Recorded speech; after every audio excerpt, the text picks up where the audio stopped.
Ok, perfecto, Gabriel. Okay.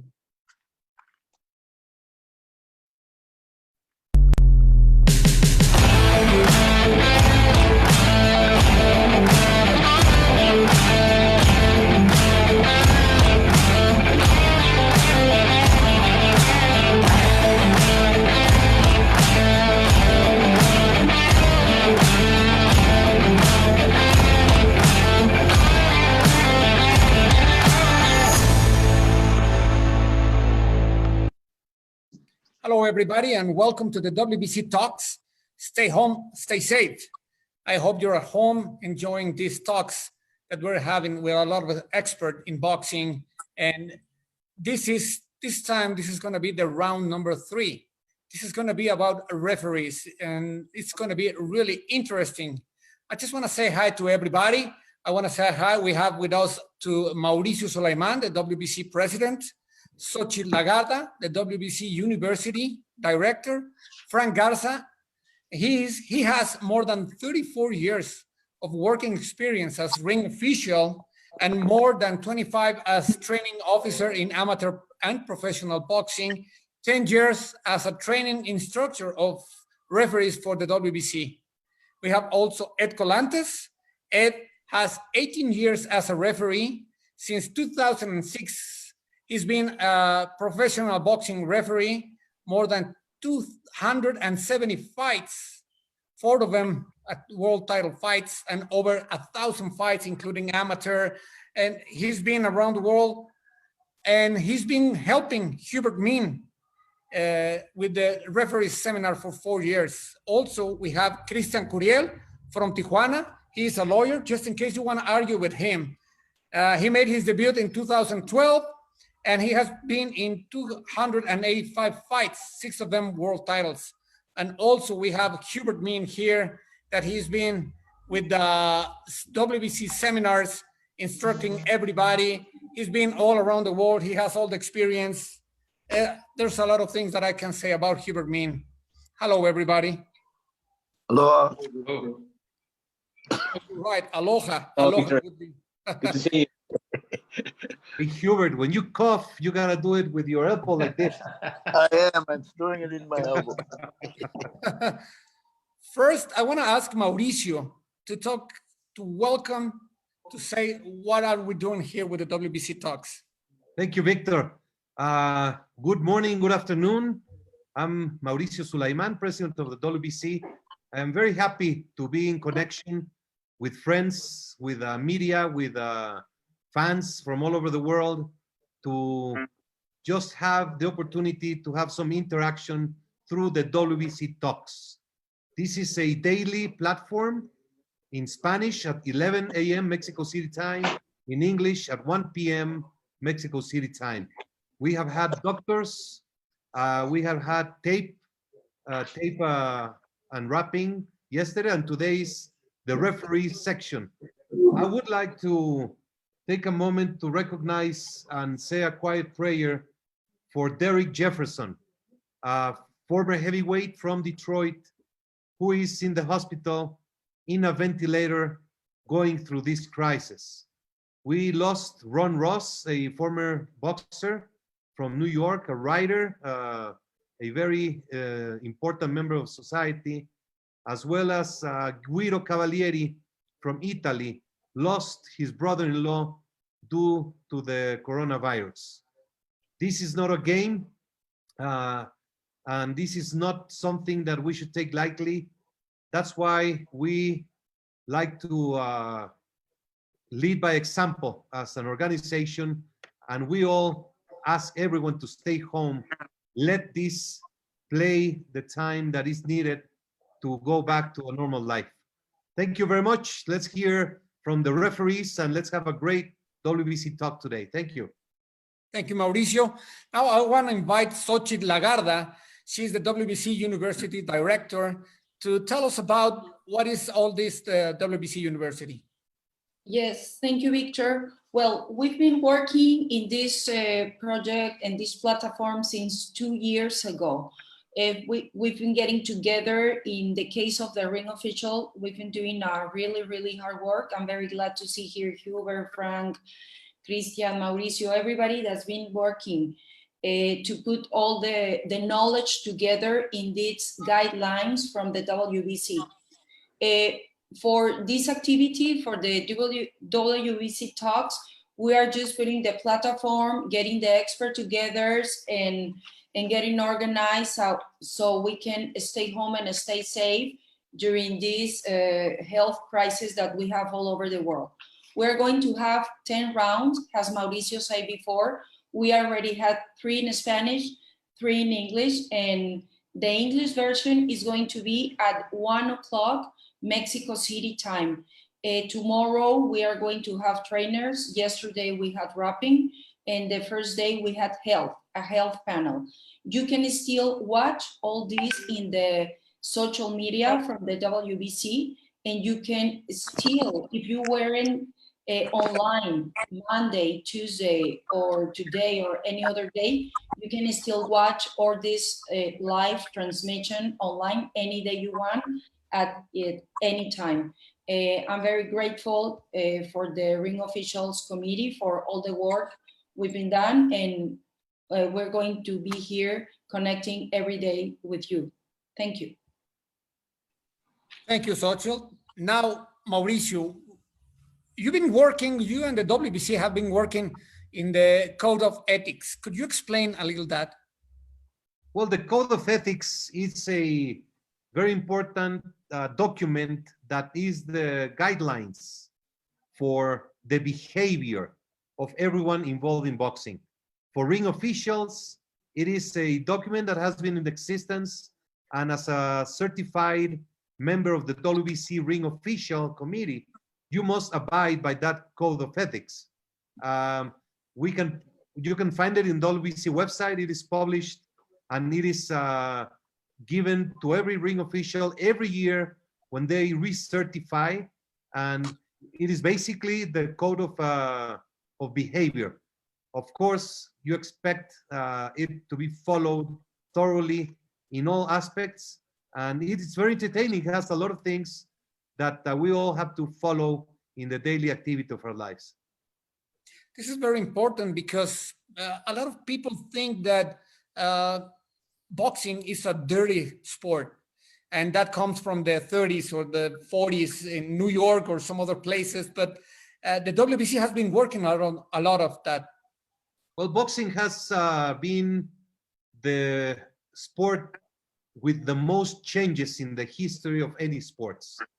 We have reformed every single step, and the transparency of the sport is a priority, and the integrity and the honorability of the ring officials is always something that we have to pride for. Ring officials, referees, and judges, the referees understand that the lives of the boxers are in their hands. It's their performance that could lead to saving a life or to saving the integrity of a fighter and the years after. The judges have the justice in their hands. So it is something that is very important. The Ring Officials Committee is one of the most important aspects of the WBC. And I'm very proud of 𝗧𝗔𝗟𝗞𝗦, who is our chairman, Frank Garza, Christian 𝗥𝗢𝗨, 𝗥𝗢𝗨𝗡, who are distinguished members of the boxing community. And I cannot wait to just get started with the boxing material. Then let's get started. Frank, please tell us what the referee does before the fight.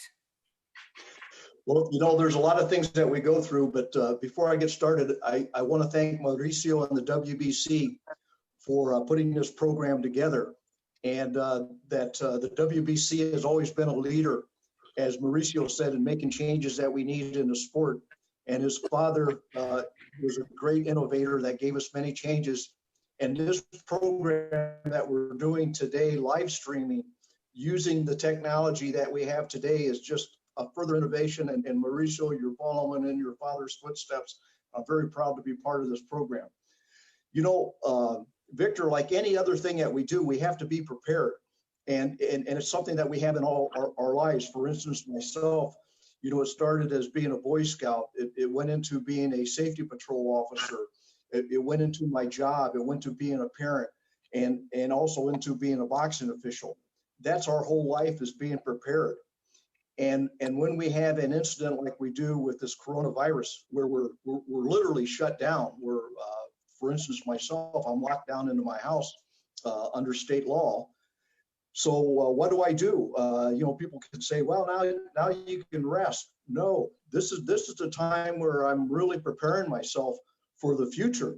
And what I'm doing is I'm reviewing the rules. I'm keeping an open dialogue with my fellow boxing officials, either through social media, the phone, emails, and we're reviewing fight films. We're reviewing incidences that we had among ourselves.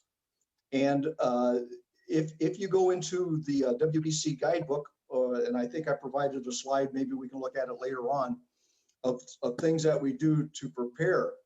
I want to bring up an incident that happened to me, and I'd like to talk about it if we can show that little video that I sent in, if you have that available. Do we have the video for Frank Garza ready?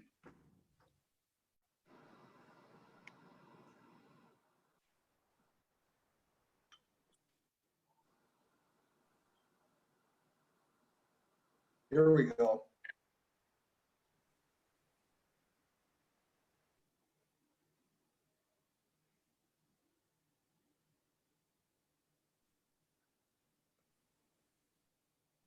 That's Frank with Mike Tyson, huh? Yeah. The video is not very good, so I'll just go ahead and talk over it. What happened on this particular incident is my mentor, the boxing referee that had trained me and was now retired. We took the time to talk about this, and he said, he came over to my house and he gave me a legal pad of paper, those big yellow pads and a pen. And he says, start writing down scenarios of things out of the ordinary that could happen to you in the ring. And I filled 2 pages. I had almost 100 scenarios written down. And in this particular fight, what happened here, right before the bell rang, there was a low blow from Mike Tyson to Andrew 𝗥𝗨𝗡, or actually it was from Andrew 𝗥𝗨𝗡 to Mike Tyson. But it was an accidental low blow. And these individuals were really, really at each other. And I called it an accidental low blow, and I told Mike to go to his corner. It was an accident, and don't worry about it. Well, as I was picking up the scorecards, I heard the crowd roar, which we would have heard on the video. And out of the corner of my eye, I saw something moving in the ring, and I turned around, and it was Andrew 𝗥𝗨𝗡 had left his corner and was heading towards Mike Tyson's corner. Now, this was something that took me by surprise. I didn't know what, of all the scenarios I wrote down, this is one that I did not write down. So I ran to the center of the ring and I intercepted Andrew 𝗥𝗨𝗡, and I stopped him.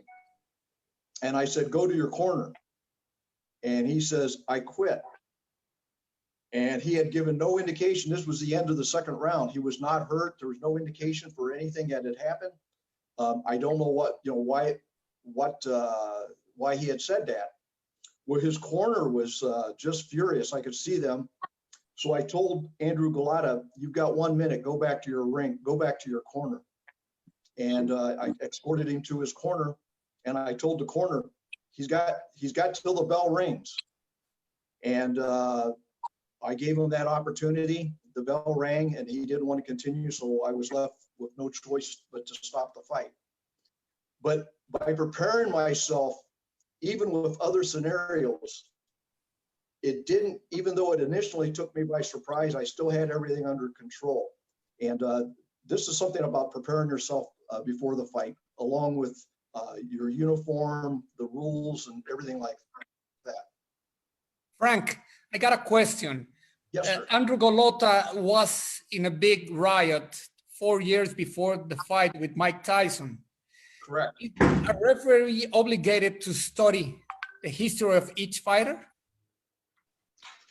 Yes, in this particular case, this was a very unique fight for the city of Detroit, in that Andrew 𝗥𝗨𝗡, who was from Poland. Many people do not know this, but Poland, or Detroit, has the 3rd largest Polish population in the world. So there was a huge, very huge Polish contingency, both from overseas and within the city of Detroit at this fight. And they were diehard Andrew 𝗥𝗨𝗡𝗗 fans, but they also bared a lot of animosity of Andrew's past history of what happened in New York City and a couple other events. And of course, Mike Tyson was coming in from the history of what had happened in Las Vegas. And just to tell you a quick story of what happened at the weigh-in, a fight during a face-off, they started twitching, and I knew that one of them was going to throw a punch. And the state had demanded that I be on the platform for the weigh-in, and that I actually take part in conducting the weigh-in, as I had just previously been on the boxing commission, so I was familiar with the procedure.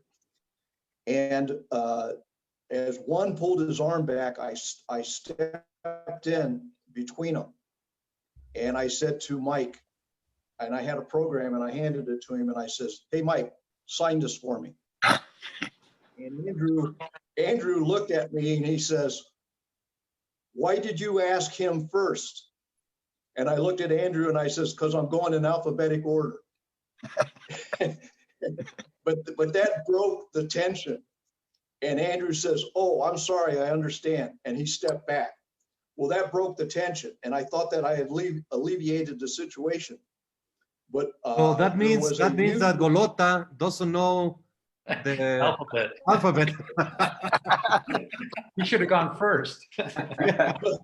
But what happened was there was a New York reporter right in the front, and he yelled out that Frank Garza should be removed from the fight because he got an autograph from the boxers. It didn't matter to him that I had alleviated the situation. Later that day, and Mauricio, you might like this. Later that day, I received a phone call from the Nevada State Athletic Commission, and they were asking me if this incident happened because that reporter had called the Nevada State Athletic Commission and wanted me removed from the fight. I told the chairperson at that time he had no business calling our state commission nor me and intervening into a situation that did not involve him or his commission, and that I further stated that unlike the Nevada State Athletic Commission that let my good friend 𝗧𝗔𝗟𝗡𝗗 get punched at a weigh-in just recently, we were not going to allow that in our state. Please let me say hi to all the people that is watching us from the USA, France, Thailand, Mexico. We have a lot of names that we know, and Germany. Bill Clancy, Leon Cavecito, Kevin Noon, Marianne Laurie, Cesar Castañón. Hello, everybody. Thanks for watching us. And I have a question here. Nieves Colon. She's Pritchard Colon's mother. She wants us to talk about the Pritchard Colon rule. Who wants to talk about that? Mauricio?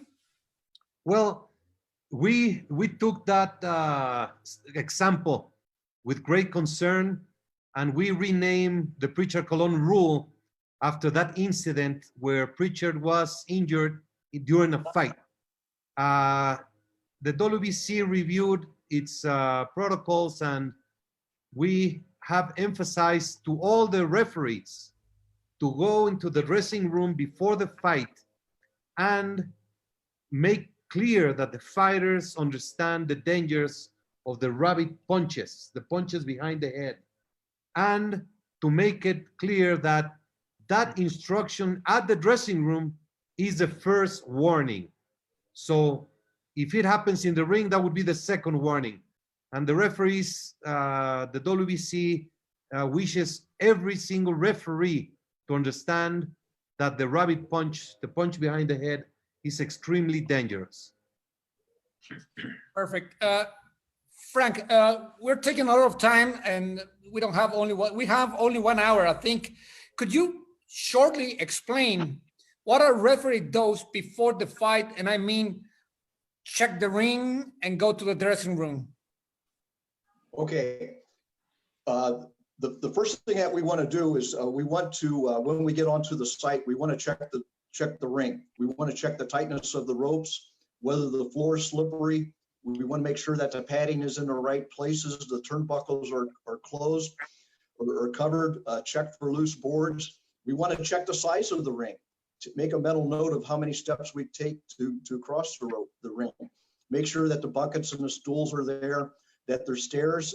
We check to where the doctors are going to be seated, where the timekeepers are going to be seated, the commissions are going to be seated. That's it in a nutshell.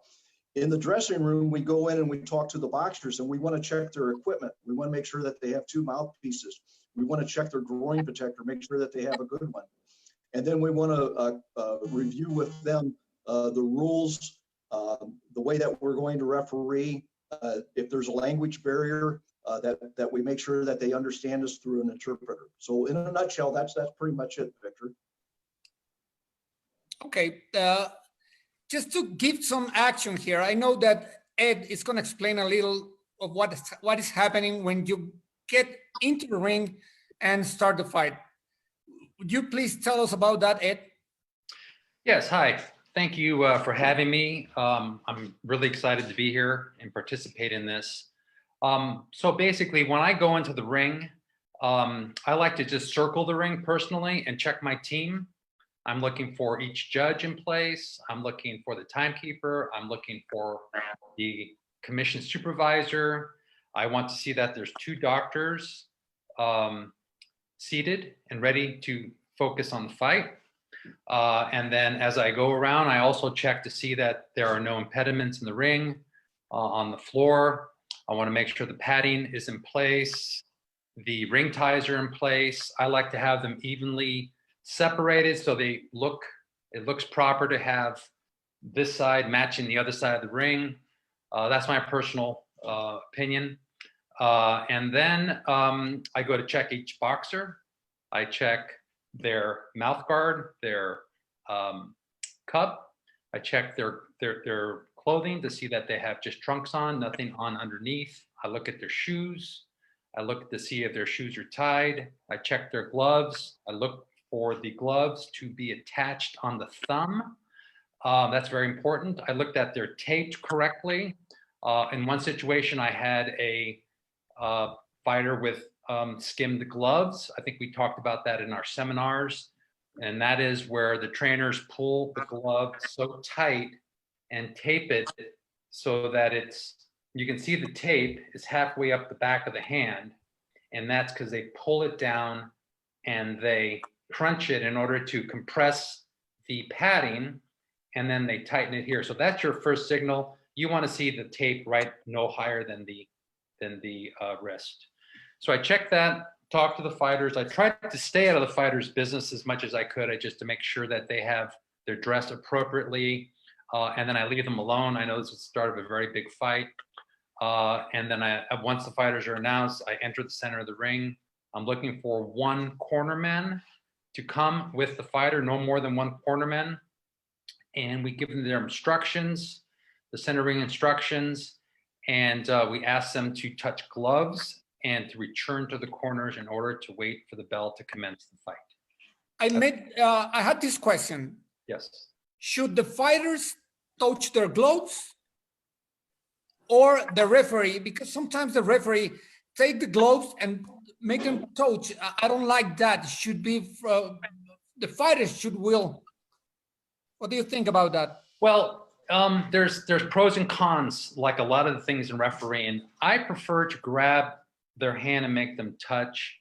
Or some fighters, if you don't do that, you say touch gloves, and they'll just walk away and they won't touch gloves. So do you want to escalate this incident or let it go? So a lot of times, to control the situation, especially if they don't like each other, if I grab the far hand, not the closest hand, but the far hand, and I lift and I bring their gloves together, I feel that's the safest for me, so they don't punch each other, and it's also makes them comply with my request. If I may interrupt, yes. This is a rule. Before the beginning of the first round and before the beginning of the 12th round, it is mandatory that the fighters touch gloves as a sign of sportsmanship. if you remember, 𝗥𝗢𝗨𝗡𝗗 Camacho lost his undefeated record with Hogan when he did not accept to touch gloves with Greg Hogan, and referee Carlos Padilla took a point away from him, and that led for Camacho to lose the fight and his undefeated record. But it's a good point. I think it's a very clear part of the code of ethics and sportsmanship in boxing. I see. Great, thank you. I want to say hello to Aliou Bali. He's watching us from Paris. Jose Mansur, Steve Morrow, Ricardo Montes de Argentina. Everybody's watching us. Okay, we have videos, some examples of some incidents that happened on the ring. Can we have the video, please? And then you can talk about it.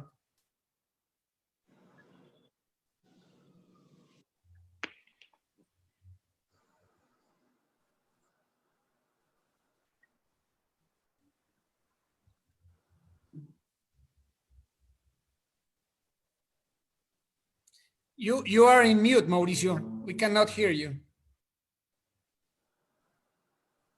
Yes, we took the audio out just to allow the concentration. This fight is in Japan. So let's see what happens here.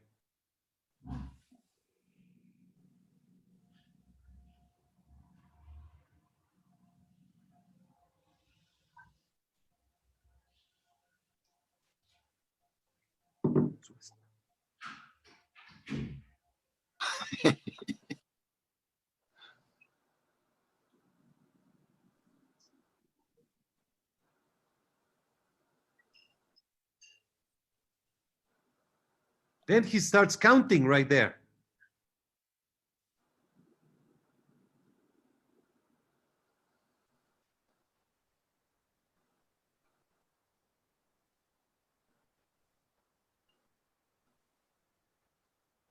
So, Victor, who would you like to go first? I think I would like to hear Christian's opinion.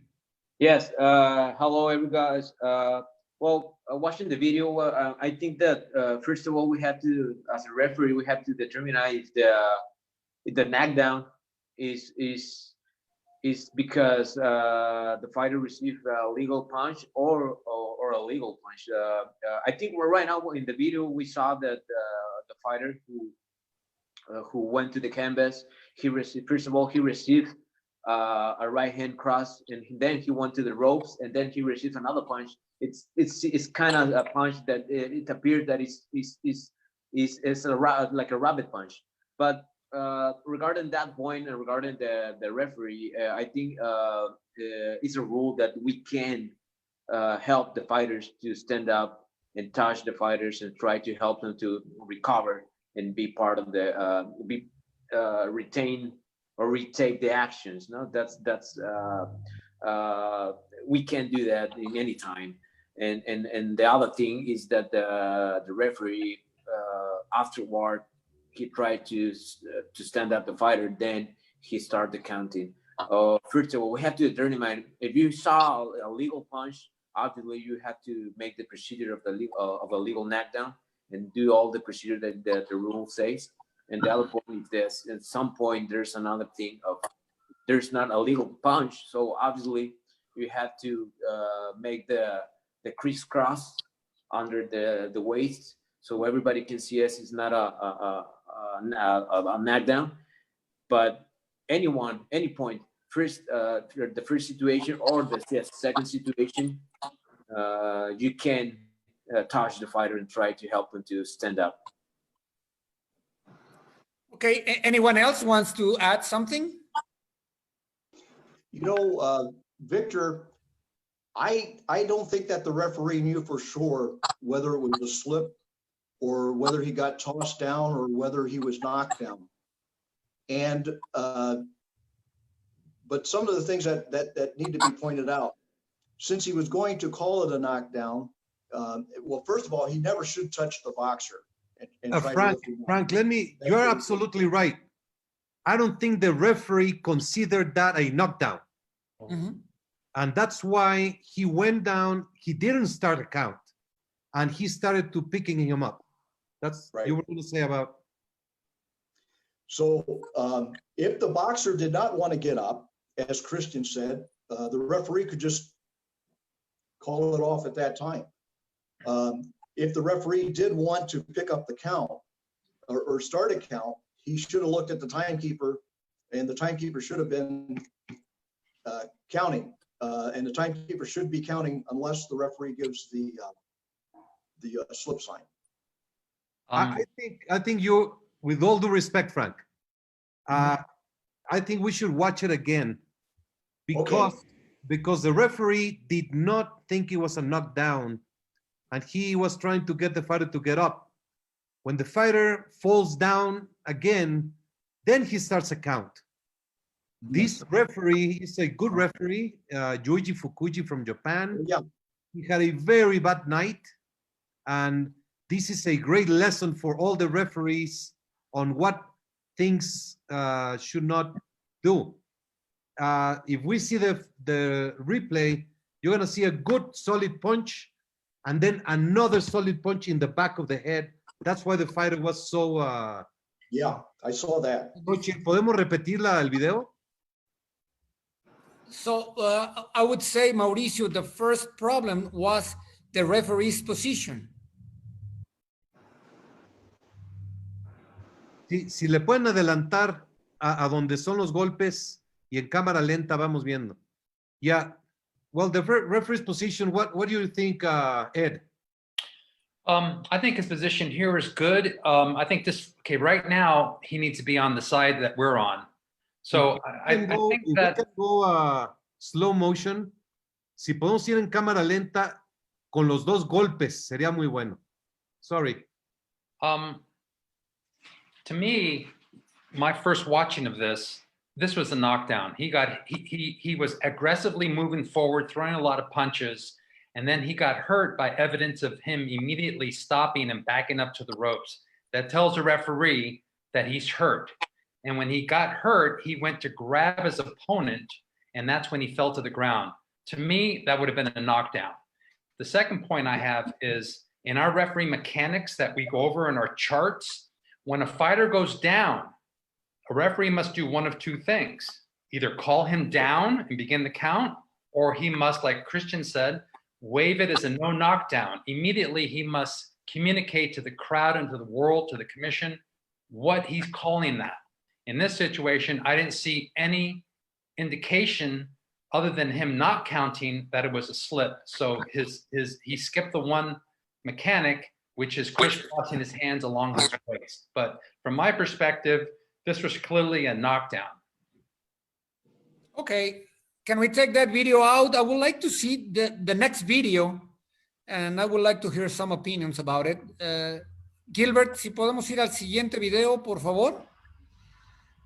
I think this is the problem is that one mistake leads to another, and then you cannot really solve it.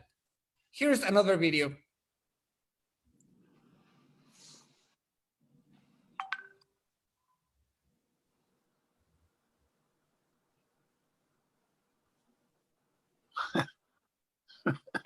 What do you see, Hubert?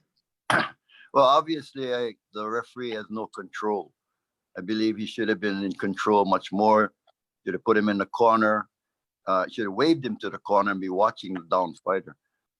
You know, refereeing is extremely difficult. And I think today's portion shows an example of how difficult it is to referee and how important it is to have experience, Mauricio. These are great examples.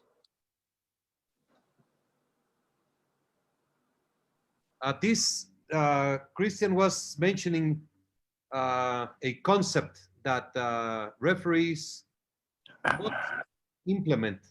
It's the evaluation of the knockdown. The first thing the referee has to do, once there's a knockdown, evaluate what type of knockdown it is. Is it just a flash knockdown? Is it a knockdown where you can still see the fighter reaction, or the fighter simply goes down heavily? The referee immediate attention must be with a down fighter. Evaluate his condition, and then he can point out the fighter to the neutral corner and other things. The first evaluation has to be what the fighter condition is when he goes down. Yes, we had the example of Nonito Donaire and Fernando Montiel. That was a quick, we don't have the video right now, but he jumps over Montiel and then he look at the other fighter to Donaire and he misses all the action with Montiel. That's an example. Mauricio, we had in the Cancun seminar. Podemos ir más adelante, directo al knockout. Es en el round 3, exacto.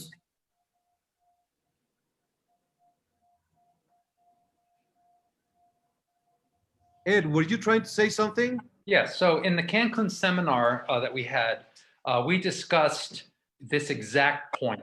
And what we said especially is that a referee needs to be able to recognize the 4 dangerous knockdowns.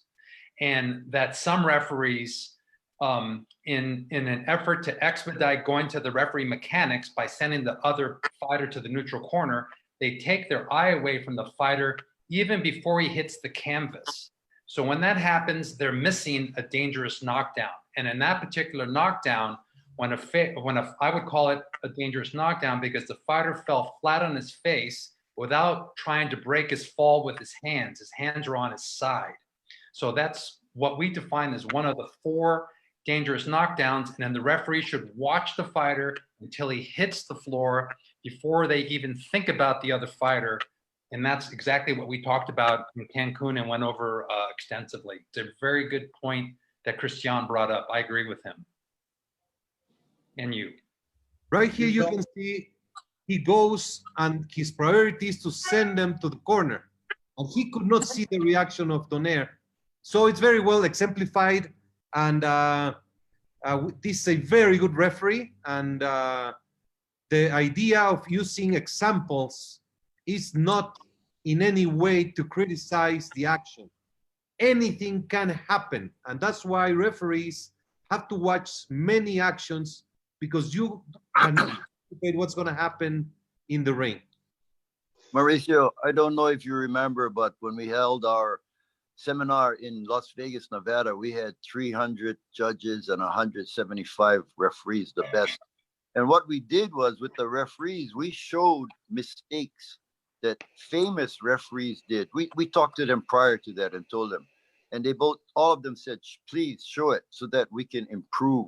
And I think that's the beauty of the referees is they're open to listening and improving themselves. Exactly, that's the spirit. You know, Mauricio, if I might add something, being old school, my mentor had mentioned to me that you should know whether a boxer can continue or not, or really have a big idea of whether he can or not continue by the time you reach the count of 8. And there's a good example in that Donaire fight. Again, being too concerned about sending the boxer to the neutral corner and losing your focus on the boxer when he goes down. It's very clear that fight could have been stopped at that time, or the fight could have easily have been stopped at the count of 8. But again, as Ed had mentioned and you have mentioned, it's very important to keep your focus on the boxer from the moment he goes down all the way to the point where whether you're either going to continue to count or you stop the fight. Yeah, because finally, if the other fighter doesn't go to a neutral corner and he's really close, it's going to give the fighter that has been knocked down more time to recover, because you're going to send him back to the corner and then he's going to come again. We have some other video, some other example. Gilbert, please, the next video.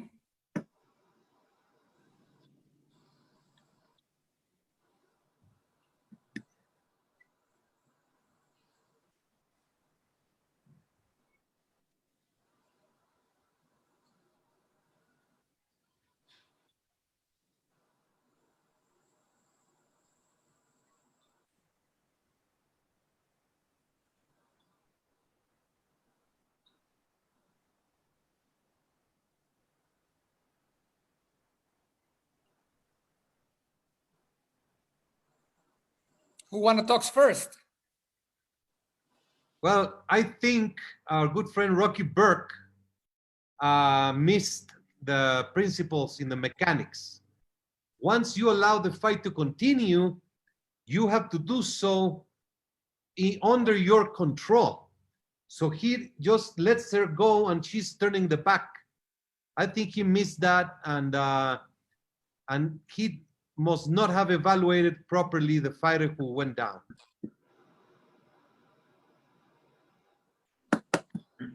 No, that's a very good point, Mauricio. And when you give the command to box, you need to position yourself so that you see both boxers, the boxer who is down and also the boxer coming out of the neutral corner. And I think it's happened to all of us. Well, the one thing that I focus on is the down boxer, is he's capable of defending him or herself. And they may appear to be able to continue, but they don't make any effort to defend themselves. And the referee should step in and stop the fight before the other puncher throws, or the other fighter throws a punch. I have a comment. In that particular knockdown, I would say that's not a dangerous knockdown by the way she fell. She fell on her seat, then she rolled back. Her head did not slam on the canvas, so it wasn't a dangerous knockdown. However, when she stood up, she was extremely unstable on her gait and her stance. And the one thing that would have concerned me the most is her hands never left her side when she was talking to the referee. And the referee had to reach over and reach her hands and lift them up. And then when he let go of her hands to have her fight again, her hands went right back down to where they were. And then only as an instinct did she see the other fighter coming at her that she raised her hand. So that's another point we covered in Cancun is when it's become intelligent defense to instinctual. And I think there, her instincts took over to raise her hands, but in my opinion, she was in no position to defend herself and continue that fight at that moment. And that Rocky saw that immediately and stopped it after. But I think my first indication was the way she stood up and the way her gait was unstable and she was unable to lift her hands up. To me, she's probably done at that point. That's my This shows that you have to take a decision in 1 second. It's not really, it's not easy, but you have to do it that way. Ed, you have a presentation that you want to show us. I think that, you know, we're kind of, do you have more videos? We could do that. I mean, the video that I have is real. Sure, let's do that. Okay. So let me preface it by this. So during a fight, my only point I want to make today is when the bell rings, anything can happen. And that's something that Jack Campbell told me in California many years ago. When the bell rings, anything can happen. And that made me think about some of the fights that I've had, and this happens to be one of them. I have a question for all the referees. You can make a comment or hit a like button. And I know the answer, but how many times have you shown up to a fight and then you had no idea who you were going to referee that night? I'm sure there's a lot of hands being raised. So it's very, very common. So this particular night, I knew I was going to do the main event, but I didn't know I was doing the first fight. This first fight was a little bit of an odd fight. Let's watch this quick presentation here. It's about 6 slides with a little video. ¿Podemos pasar a la siguiente lámina?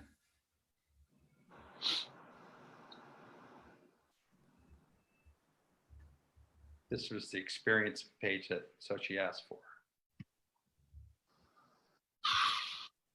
Next.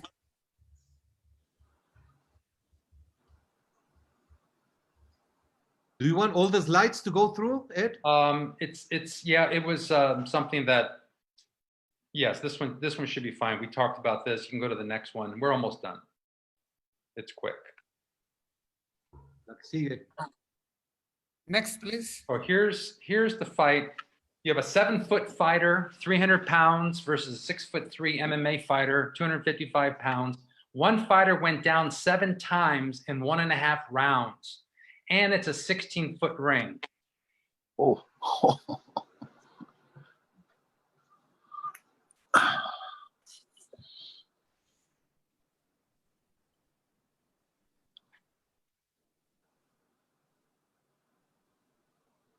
He's making his professional debut, although he's a four-time champion in kickboxing. The other fighter was an MMA fighter.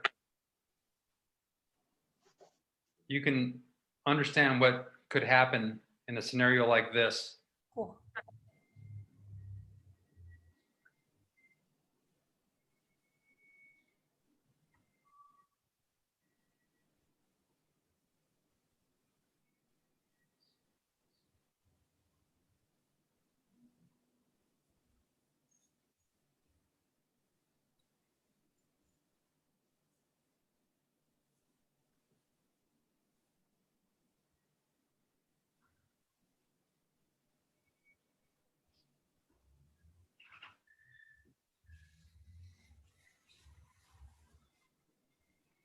All right, that's it. So basically, when the bell rings, anything can potentially happen. And in that particular fight, you have an MMA fighter. Usually MMA fighters are not skilled boxers. Their footwork, their balance is not great, which opens them up to being hit easily. You had a skilled stand-up fighter, and then you had a very sloppy fight with the fighter going down 4 times on his own through slips and pushes, and him being knocked down 3 times legally. So my only point there is that as a referee, you know, once the bell rings, you can think of a lot of scenarios, but we have to be prepared for anything that can possibly happen during that fight. And that's my point. Thank you, Ed. Anyone else wants to add anything? Victor? Yes. Hi, Victor. Yeah, I think today's show really, to me, displays how important experience is. Now, when we talked about, Frank talked about that fight, Frank didn't tell you also we had a fight down in Australia, and it was amazing. It had 45,000 people sitting around the ring. And in the first round, in the first few seconds, when Frank told him to break, the other fighter punched the guy out and knocked him out. There are 45,000 people there. I'm thinking, holy smokes, what's going to happen if Frank calls this off right now? But Frank, being experienced, used his judgment, set aside time. To me, it really showed how important it is for an experienced referee to be in the ring, for safety, for all of these type of things. Preparation, everything really counts. And people, I hope out there, if you want to learn more, take the course. This is what it's all about. Thank you. I would like to ask, how much pressure can you take? How can you avoid the pressure of the promoter, of the crowd, of the hometown fighter? How do you handle that as a referee? That's a good question, Victor. The way that I handle it is I treat every fight the same, whether it's a 4-round preliminary fight or a world championship fight. And I firmly believe that for the boxers, it's the most important fight of their career. For the 4-round fighter making his preliminary debut, that's the most important fight of his career at that time. Same thing goes for a world championship fight. So you cannot deviate the way that you prepare yourself, and you can't deviate the way that you go into the ring and handle the bout in any way. You have to handle them equally. Anyone else? I agree with you 100%, Frank. I think every fight is exactly the same. What I personally do during the day of the fight, other than rest and be calm, is that when I get into the ring, I make it a very important point to myself and promise myself that when I walk in the ring, that I am, relaxed and very, very calm. I perform my best when I'm relaxed, not when I'm tense. And that's my #1 goal when I go in the ring, is to be relaxed and calm, and any outside influences don't impact me at that moment, to allow me to fully concentrate in the fight. That's what I try to do. Yeah, well, adding to the, I don't have this, we have time to do something. Adding to the things that Edward and Frank are saying regarding the concentration, the things I do when I get notified that I've been appointed for a fight. In that moment starts the time lapse of being concentrate. I mean, the things I do is I review the videos, because if you review the videos of the fight, can you have more security about the styles and everything. And obviously you have to be very concentrated. Sometimes I do meditation as well, and to try to be very, very relaxed, and obviously try to take control in the instructions. And this is a whole process between the moment you be notified of being a fight. And obviously sometimes we do just the regular fights, like the 4 rounds, 6 rounds, and sometimes we don't know how who is going to be in the ring with you. So you just try to get recaptured, to try to study again the regulations, be prepared, and it's very important I do meditation, and I do some exercises before the fight and during the week of the fight, so you can be able to be 100% in your mind and your body. And I think it's very important to be calm, so you can be able to get on the flow up in the ring. Yes, good points. Len Corbicido says, I don't have any idea which fight I'm going to work until I'm in the venue. That's something that he said. Stephen Blair, you need to take care of the hurt boxer first and foremost. I want to say hi to Antonio Ramalho from Portugal also. They're watching us in Belgium, so you're getting everywhere. Victor, can I ask Christian and Ed a question? Please go ahead. For me, the most important part of the preparation and doing the fight is the dressing room instructions. That's the most important time for me. And I'd like to hear what Ed and Christian have to say about that. Edward, please. Okay, thank you. The dressing room instructions, to me, are really where the control starts. I get to evaluate the boxer. I get to speak with them. I get to look at their eyes. I get to speak to the coach. I can see what type of cooperation I get. I've had some very memorable discussions. I've had some discussions that, I've gotten no eye contact. So really my main focus in the dressing room instructions is to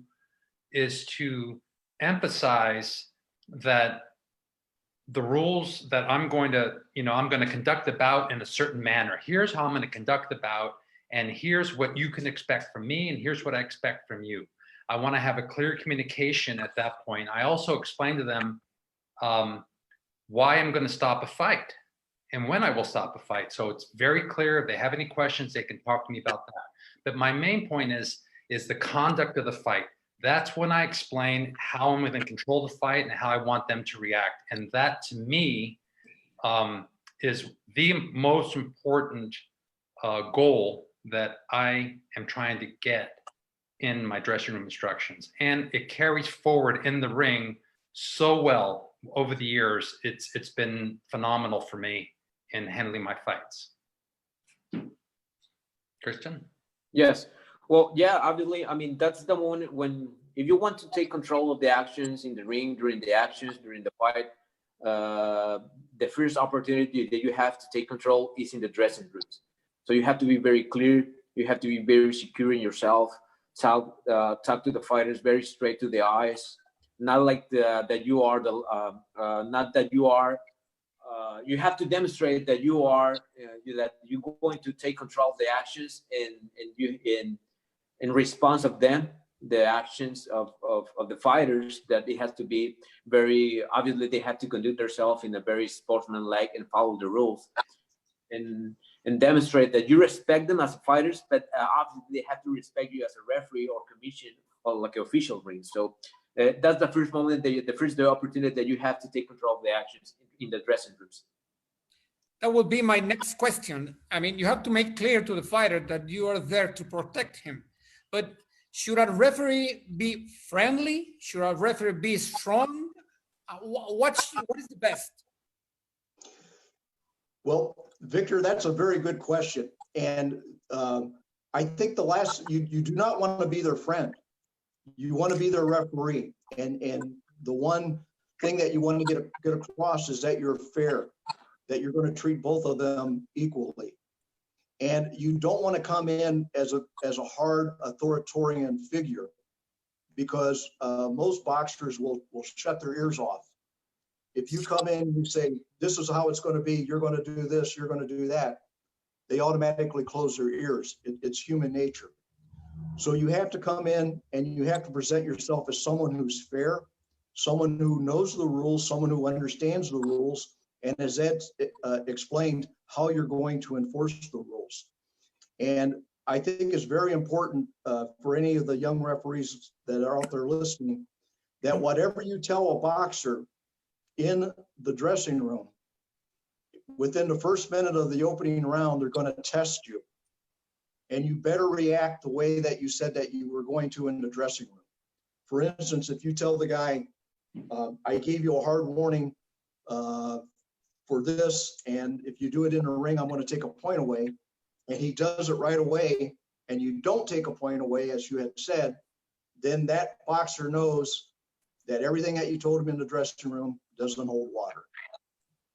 Thank you, Frank.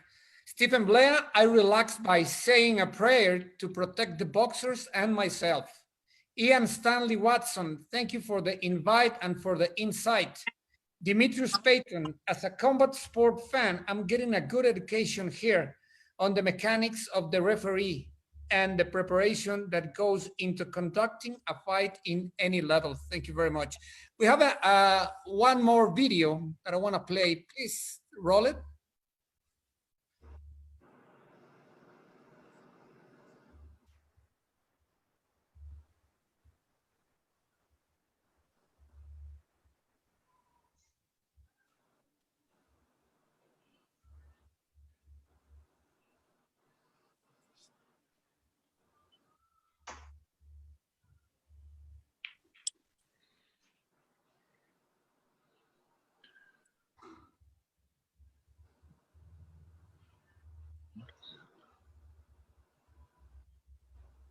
You're in mute, Mauricio.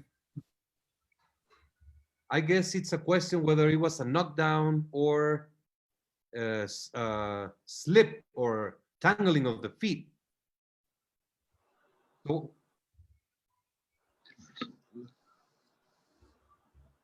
Yeah, because he gets punched when his foot is wrapped. Oof. Oh, yeah. my opinion, this image, the referee sees the punch, and 99% the referee is going to call it a knockout. If we see at the foot, it was clearly that they got tangled, and that was part of the reason why he went down. But most referees will call it a knockdown. My opinion. I have a comment. I had a similar fight, similar to this situation, Javier Fortuna versus 𝗧𝗔𝗟𝗡𝗗. But in this situation, from the position of the referee, I could see that he could see the blow. So you have a legal blow followed by a foul, a trip. Sometimes it could be a push, it could be something else. So what takes precedence, the blow or the foul? And I think in my situation was a little clearer because the punch that landed in the fight that I did was a clear, hard punch. So I thought the fighter was hurt, even though he got tripped after. I called it a knockdown. When I discussed this with my mentor after, we had a really good discussion about this. And his position was that once the fighter goes down, give it 2 seconds and see his reaction. In this situation, the fighter stood up right away, and that tells you that the punch wasn't damaging enough to knock him down. It probably was the trip. It probably should have been called a slip. And in my fight, it was similar. The fighter stood up and he wasn't damaged. So if you give it 1 or 2 seconds more, because my concern was I call it a slip and the fighter can't get up. then what do you have, right? So I was trying to prevent that situation, and I can answer that question better if I just give it another 1 or 2 seconds, look at the fighter down, look at his reaction, and then make my decision. This shows how quick you have to make a decision, because if you're not rushing your decision, you have 2 more seconds. 2 seconds. You know, it's like 51%, 49%, you know, either Yes. way. So if you give yourself a couple of seconds, I think it becomes a little clearer. That's what I walked away from that. Victor, also, this was kind of similar to Kenny Bayless when it happened with Pacquiao and Marquez when he stepped on the foot. And I asked Kenny afterwards, if we could have instant replay and fix it right then and there and get it right, would you rather have that? He said, of course we do, Hugh. No referee wants to make a mistake in the ring. And that's why I believe this instant replay has to be instituted. Mauricio? Yes, instant replay is a reality. There's many jurisdictions that accept it. Some jurisdictions still do not accept it, which is a problem. Boxing is behind technology, terribly. We have tried to keep as much as possible in the technology world. We have used instant replay in many countries with great success. Also, we have a new program in which to have communication with the referee through the supervisor, the commission, with the referee, and some devices for the judges, which is basically noise canceling with a camera that will change absolutely the scope of how boxing is seen. But this is something to be developed. The problem in boxing, there's so much resistance to innovations. In order to change something, it is the absolute resistance from the traditionalists that don't like to see changes, from boxing jurisdictions that do not allow to implement or to try changes. But we're coming along, and I believe instant replay is great for the sport. It has been used, and it has prevented injustices to happen, and we just have to continue working on that. Well, time flies, and we have a little bit more than an hour talking. I would like to keep 2 or 3 more hours here with you, but we have to close this. My last question would be, many times referee rushes to raise the winner's hand. How do you wrap the fight? How should be this done?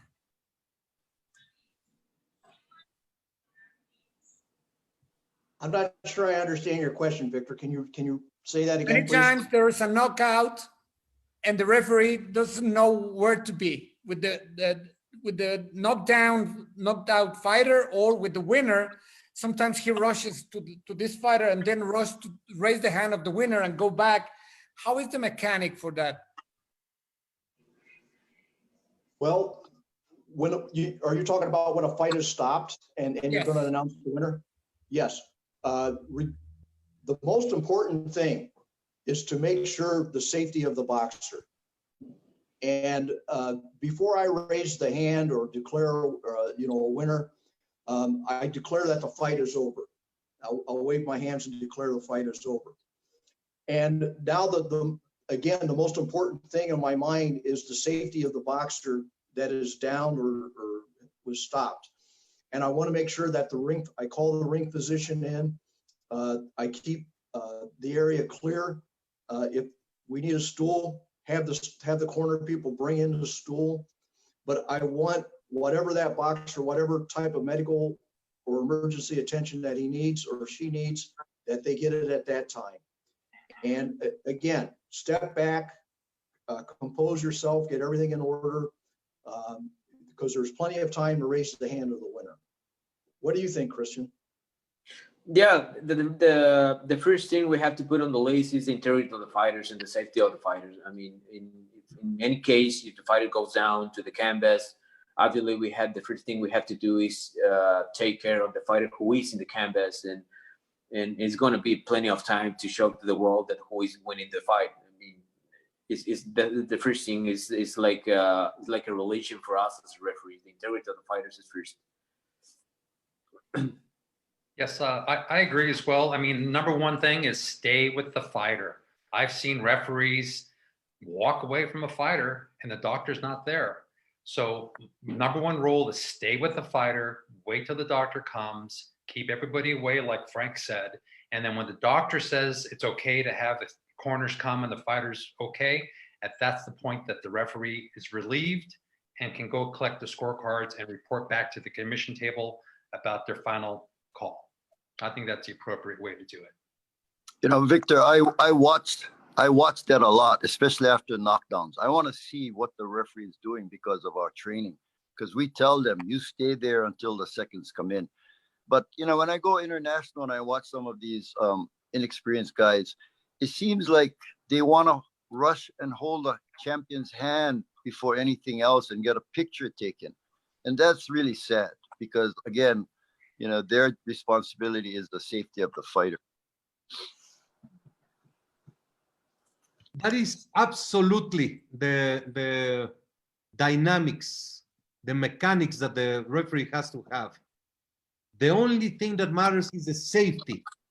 Any referee, any judge who is in boxing for the television, for the cameras, for the social media, or for the fees that they get for acting in that event should not be considered as the referee or the judge to work a fight. They have to be for the love of the sport. They have to be for the safety and the justice of the sport. Well, I think we have to wrap up this discussion. I just want to read some comments. 𝗧𝗢𝗨𝗡𝗗, thank you for the pearls of wisdom. Great discussion. 𝗧𝗔𝗟𝗞𝗦, thank you. Extremely good. Keep up the good work. Bill Clancy, instant replay is in every sport, but not here in the US. It needs to happen. It's the right thing for our sports and the boxers. Jürgen Langos, good job good job, gentlemen. Thanks for sharing all the way from Germany. Well, we need to wrap up, so I will go first with Frank. I just want to say this was a great opportunity. Great, Mauricio, this is a great use of new technology, a very innovative move on your part. And I hope that everybody that tuned in enjoyed it. And I really enjoyed it, and I'd like to see it happen again. Okay, thank you, Frank. Now, Ed Colantes. Yes, I'd like to say also, Victor, excellent job moderating this live stream. Mauricio, thank you. This is a fantastic idea. I think it's great time for us to review, discuss, and communicate with each other. And thank you very much for allowing me to be part of this. I appreciate it. Christian Curiel. So thank you to all you guys, Mauricio, Victor, Hubbard, Frank, Edward. It's good to see you. Be safe. Take care of you guys and your families. And I hope to see you soon, guys. I want to read Corey Santos. Great points being made. I am learning a lot. Thank you. Good. Hubert Min, please. Yeah, I want to thank Mauricio and the staff, but I also want to thank Gabby and Gilbert for putting on all the technology, as well as Victor doing a great job.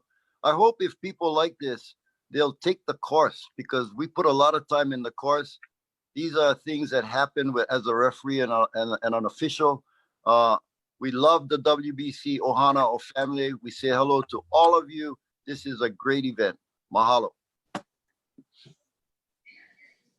Well, I think we have an on. Christian, please. Again?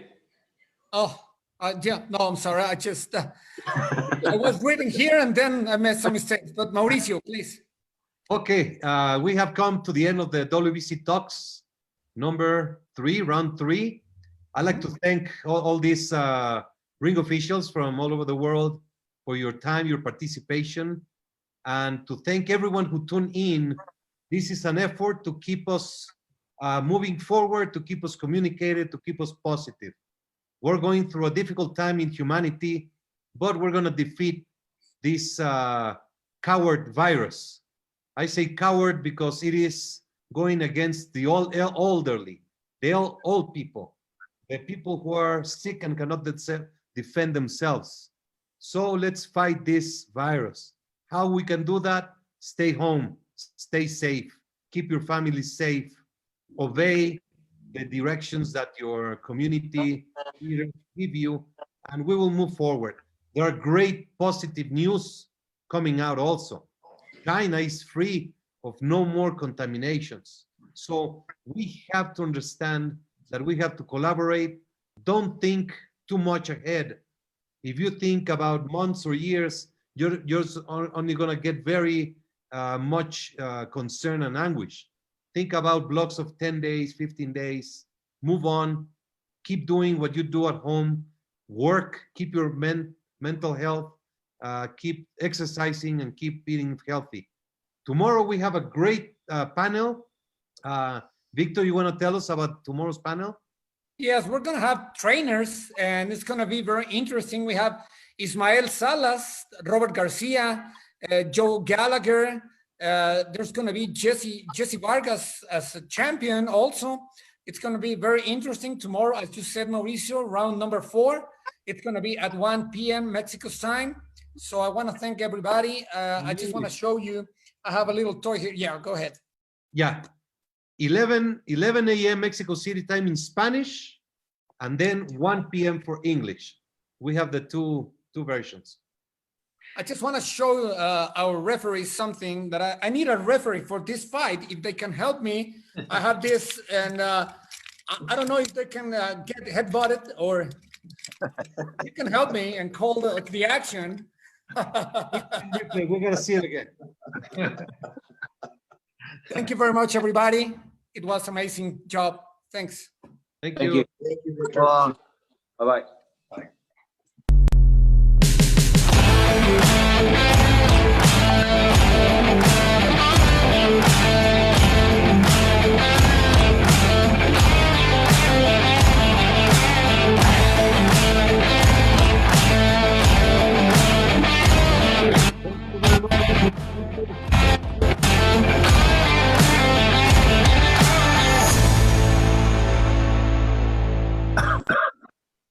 Thank you, Hubert.